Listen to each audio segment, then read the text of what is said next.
Hello दोस्तों, welcome to my channel my story voice, जहां मैं कहानियां सुनाती हूं। दोस्तों, लास्ट वीडियो का लिंक मैंने डिस्क्रिप्शन बॉक्स में दे दिया है, जिसे आप सुन सकते हैं। आज की कहानी है बचपने का प्यार। यह एक लड़की की घर से भागने की कहानी है, जो प्यार में भाग तो गई, पर आगे क्या होगा यह नहीं जानती। ट्रेन में मेरे सामने की सीट पर बैठी लड़की ने मुझसे पूछा, हेलो, क्या आपके पास इस मोबाइल की सिम निकालने की पिन है? उसने अपने बैग में से एक फ़ोन निकाला। वह नया सिम कार्ड उसमें डालना चाहती थी, लेकिन सिम स्लॉट खोलने के लिए पिन की ज़रूरत पड़ती है, जो उसके पास नहीं थी। मैंने हाँ में गर्दन हिलाई और पिन निकालकर लड़की को दे दी। लड़की ने थैंक्स कहते हुए पिन ले ली और सिम डालकर पिन मुझे वापस कर दी। थोड़ी देर बाद वो इधर से उधर ताकने लगी। मुझसे रहा नहीं गया। मैंने पूछ लिया, कोई परेशानी? वो बोली, सिम स्टार्ट नहीं हो रही है। मैंने मोबाइल मांगा, उसने दिया। मैंने उससे कहा कि सिम अभी एक्टिवेट नहीं हुई है, थोड़ी देर में हो जाएगी। एक्टिव होने के बाद आईडी वेरिफिकेशन होगा, उसके बाद आप इसे इस्तेमाल कर सकेंगी। लड़की ने पूछा, आईडी वेरिफिकेशन क्यों? मैंने कहा, आजकल सिम वेरिफिकेशन के बाद एक्टिव होती है। जिस नाम से यह सिम उठाई गई है, उसका ब्यौरा पूछा जाएगा, बता देना। लड़की बुदबुदाई, ओह। मैंने दिलासा देते हुए कहा, इसमें कोई परेशानी की बात नहीं। वो अपने हाथों को दबाती रही, मानो किसी परेशानी में हो। मैंने फिर विनम्रता से कहा, आपको कहीं कॉल करना हो तो मेरा मोबाइल इस्तेमाल कर लीजिए। लड़की ने कहा, जी फ़िलहाल नहीं, थैंक्स। लेकिन ये सिम किस नाम से खरीदी गई है, मुझे नहीं पता। मैंने कहा, एक बार एक्टिव होने दीजिए, जिसने आपको सिम दी है उसी के नाम की होगी। उसने कहा, ओके, कोशिश करते हैं। मैंने पूछा, आपका स्टेशन कहाँ है? लड़की ने कहा, दिल्ली। और आप? लड़की ने मुझसे पूछा। मैंने कहा, दिल्ली ही जा रहा हूँ, एक दिन का काम है। आप दिल्ली में रहती हैं या? कि बोली, नहीं नहीं, दिल्ली में कोई काम नहीं, ना ही मेरा घर है वहाँ। दरअसल ये दूसरी ट्रेन है जिसमें आज मैं हूँ, और दिल्ली से तीसरी गाड़ी पकड़नी है, फिर हमेशा के लिए आज़ाद। आज़ाद? लेकिन किस तरह की कैद से? मुझे फिर से इच्छा हुई, किस कैद में थी ये छोटी सी लड़की? लड़की बोली, उसी कैद में जिसमें हर लड़की होती है, जहाँ घर वाले कहें शादी कर लो, जब जैसा कहें वैसा कर लो। मैं घर से भाग चुकी हूँ। मुझे हैरानी हुई, मगर अपनी हैरानी को छिपाते हुए मैंने हंसते हुए पूछा, अकेली भाग रही हैं आप, या आपके साथ कोई और नज़र नहीं आ रहा? वो बोली, अकेली नहीं, साथ में है कोई। कौन? मेरे प्रश्न खत्म नहीं हो रहे थे। दिल्ली से एक और ट्रेन पकड़ूंगी, फिर अगले स्टेशन पर वो जनाब मिलेंगे, और उसके बाद हम किसी को नहीं मिलेंगे। ओह, तो ये प्यार का मामला है? उसने कहा, जी। मैंने उसे बताया कि मैंने भी लव मैरिज की है। यह बात सुनकर वो खुश हो गई। बोली, वाह, कैसे, कब? लव मैरिज की बात सुनकर वो मुझसे बात करने में रुचि लेने लगी। मैंने कहा, कब, कैसे, कहाँ, वो मैं बाद में बताऊंगा। पहले आप बताओ, आपके घर में कौन कौन है? उसने होशियारी बताते हुए कहा, वो मैं क्यों बताऊं? मेरे घर में कोई भी हो सकता है। मेरे पापा, माँ, भाई बहन, या हो सकता है कि बहनें ना हो, और दो तीन गुस्सा करने वाले बड़े भाई हों। मतलब मैं आपका नाम भी नहीं पूछ सकता। वो बोली, कुछ भी नाम हो सकता है मेरा, टीना, मीना, कुछ भी।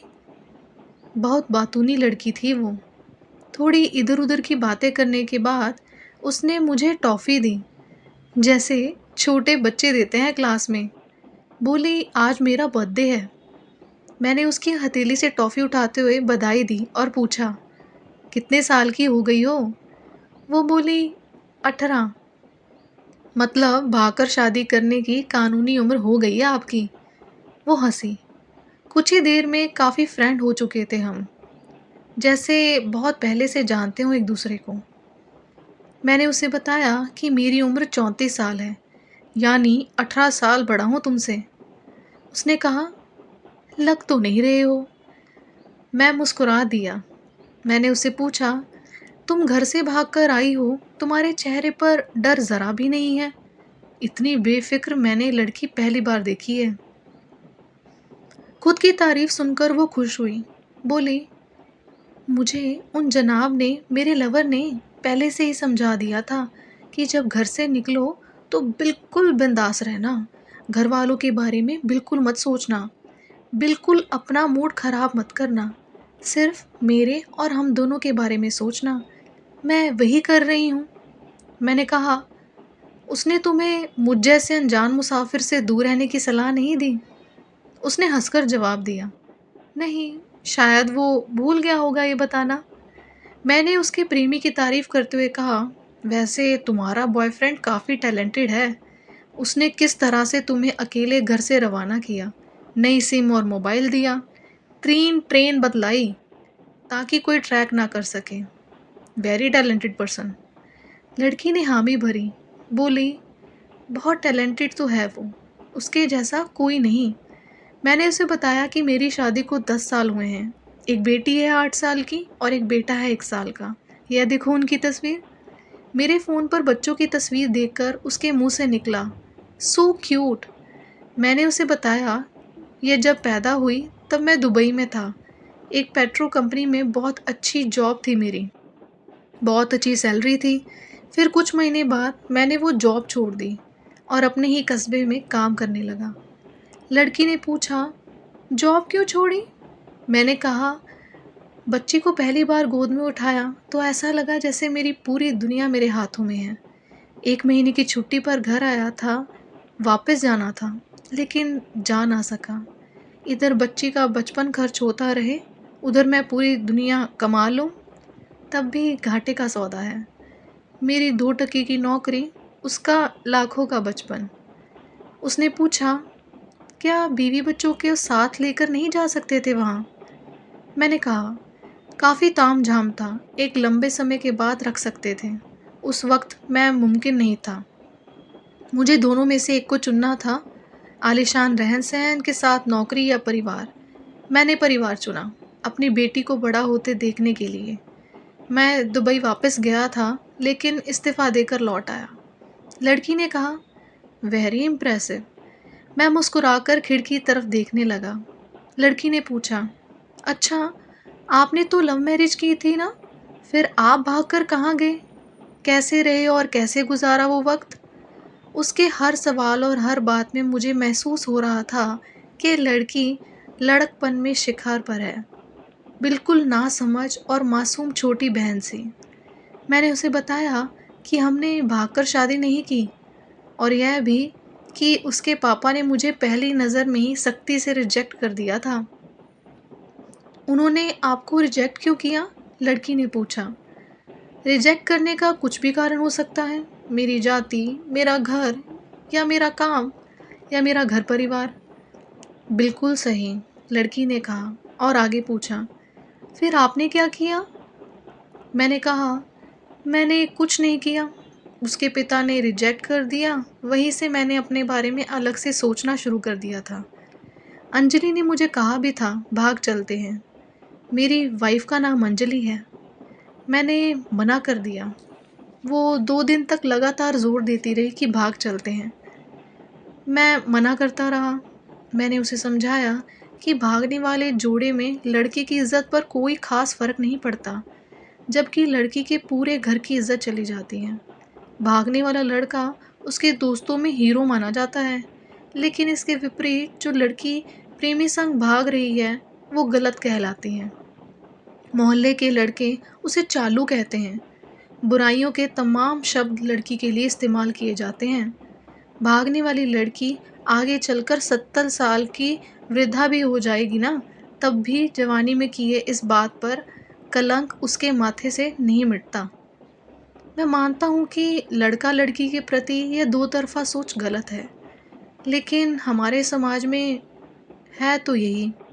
ये नज़रिया गलत है, मगर सामाजिक नज़रिया यही है, क्या कर सकते हैं। वो अपने हाथों को फिर से दबाने लगी। उसने पानी की बोतल से पानी पिया। मैंने कहा, अगर मैं उस दिन उसे भगा ले जाता तो उसकी माँ तो शायद कई दिनों तक पानी भी ना पी पाती। इसलिए मेरी हिम्मत ना हुई कि ऐसा काम करूं।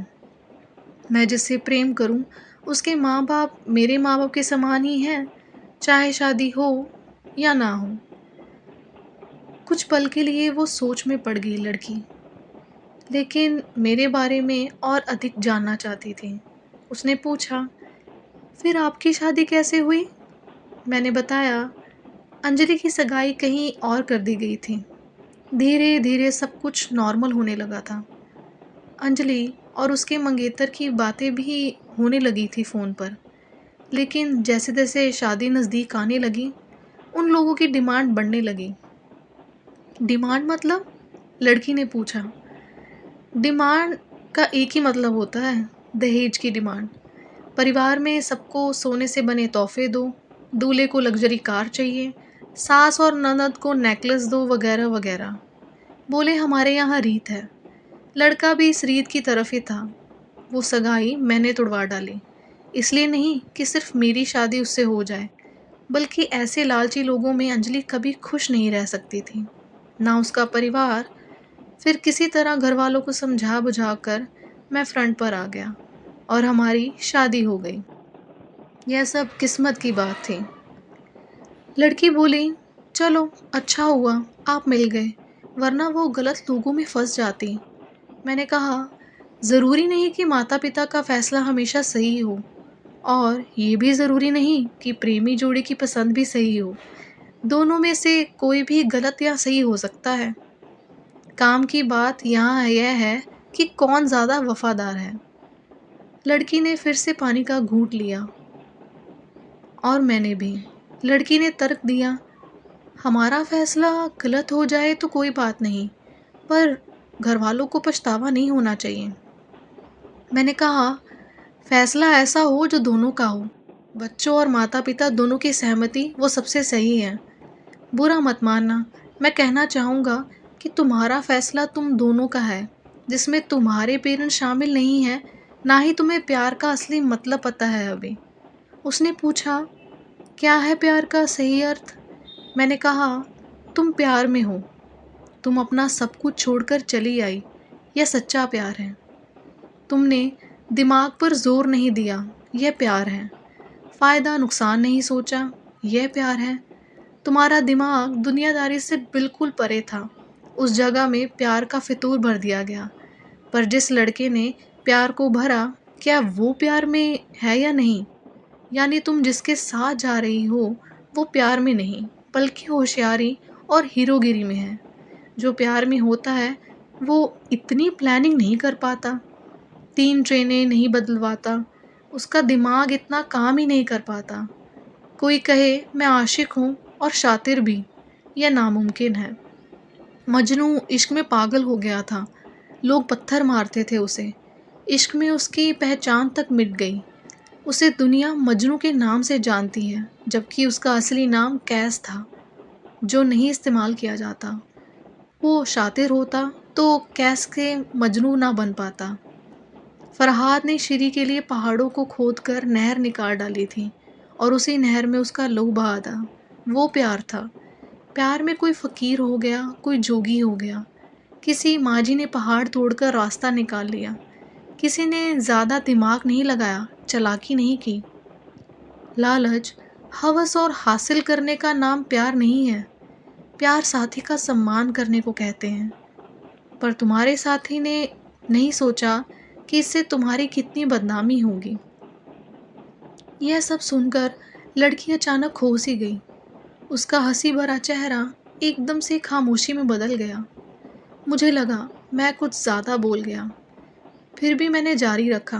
मैंने कहा, प्यार तुम्हारे पापा तुमसे करते हैं। कुछ दिनों बाद उनका वज़न आधा हो जाएगा। तुम्हारी माँ कई दिनों तक खाना नहीं खा पाएगी, ना पानी पिएगी। जबकि आपको अपने इस लड़के को आजमा कर देख लेना था। ना तो उसकी सेहत में फ़र्क पड़ता, ना दिमाग पर। वो अक्लमंद है, अपने लिए अच्छा सोच लेता।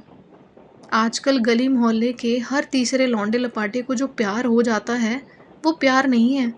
वो फिल्मों जैसा कुछ है, बचपने का प्यार होता है ये। जो सही गलत नहीं पहचानता। इस तरह की स्टंटबाजी, डेयरिंग, अलग कुछ करने का फितूर और कुछ नहीं। लड़का चाहता तो इंतज़ार कर सकता था, तुम्हें घरवालों से तुम्हें मांगता। ये सब सुनकर लड़की का चेहरे का रंग बदल गया। ऐसा लग रहा था वो अब यहाँ नहीं है, उसका दिमाग किसी अतीत में टहलने निकल गया है। मैं अपने फ़ोन को स्क्रॉल करने लगा, लेकिन मन ही उसकी तरफ था। थोड़ी ही देर में उसका और मेरा स्टेशन आ गया। बात कहाँ से निकली थी और कहाँ पहुँच गई। उसके मोबाइल पर मैसेज टोन बजी। देखा सिम एक्टिव हो चुकी थी। उसने चुपचाप बैग में से आगे का टिकट निकालकर और फाड़ दिया। मुझे कहा, एक कॉल करना है। मैंने मोबाइल दिया। उसने नंबर डायल करके कहा, सॉरी पापा, और सिसक सिसक के रोने लगी। सामने से पिता भी फ़ोन पर बेटी को संभालने की कोशिश करने लगे। उसने कहा, पिताजी आप बिल्कुल चिंता मत कीजिए, मैं घर आ रही हूँ। दोनों तरफ से इमोशनल माहौल हो गया। हम ट्रेन से उतरे। उसने फिर से पिन मांगी। मैंने पिन दी। उसने मोबाइल से सिम निकाल कर तोड़ दी और पिन मुझे वापस कर दी। तो दोस्तों, इस कहानी से हमें क्या सीखने को मिलता है? मेरे हिसाब से कहानी के दो पहलू हैं। पहला कि हर वक्त लड़की को दोष नहीं देना चाहिए। अगर लड़की गुनहगार है तो उससे कहीं ज़्यादा गुनहगार वो लड़का भी है जो उसको भगा कर लेकर जा रहा है। और रही दूसरी बात, प्यार करना बुरा नहीं है, पर उस प्यार की समझ होनी चाहिए कि जो प्यार आप कर रहे हैं वो सच में प्यार है भी कि नहीं। बचपन में हमें कुछ समझ में नहीं आता। बचपने के प्यार में हम सिर्फ फिल्मों जैसा फील करते हैं। क्या वो प्यार सच में है या नहीं है, उसकी समझ हमें नहीं होती। प्यार करना गलत बात नहीं है, पर उसकी समझ और परख होना बहुत ज़रूरी है, जो एक उम्र के साथ ही आती है।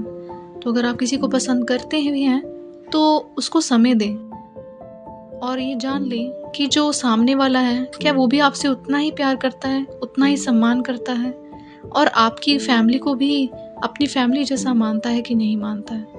अगर आपका प्यार में समझ पूरी होगी और अच्छा होगा और सच्चा होगा तो घर वाले भी समझेंगे इस बात को कि आपने जो फैसला लिया है वो सही ही होगा। तो आई होप दोस्तों आपको ये मेरी कहानी अच्छी लगी हो। अगर अच्छी लगी तो दूसरों के साथ शेयर ज़रूर करें, लाइक करें एंड सब्सक्राइब करें मेरे चैनल को माई स्टोरी बॉयज़, जहाँ मैं कहानियाँ सुनाती हूँ। कमेंट में ज़रूर लिखिएगा कि आपकी क्या राय इस कहानी के बारे में। तो चलिए मिलते हैं फिर अगली बार। Thank you so much.